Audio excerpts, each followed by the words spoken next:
ఉన్న బంగారాన్ని విడిపించి ఆ రోజు ఆన్లైన్ రేటుకే మేము కొంటాం. Sharma gold company. సూర్యాపేట జిల్లాలో తెల్లవారుజామున ఘోర రోడ్డు ప్రమాదం జరిగింది.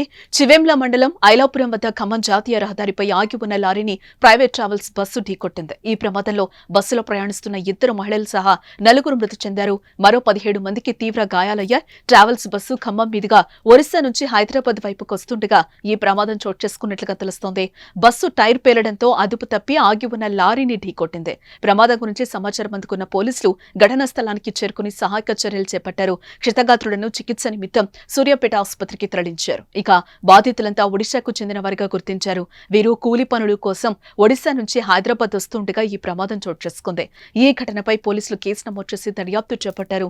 మృతదేహాలను స్వాధీనం చేసుకుని పోస్టుమార్టం కోసం తరలించారు. క్షతగాత్రుల్లో పలువురికి తీవ్ర గాయాలైనట్టుగా తెలుస్తోంది.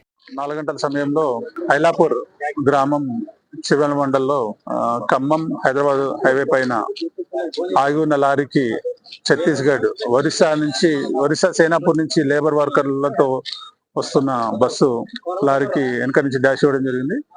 అందులో 4 చనిపోయినారు స్పాట్ లో.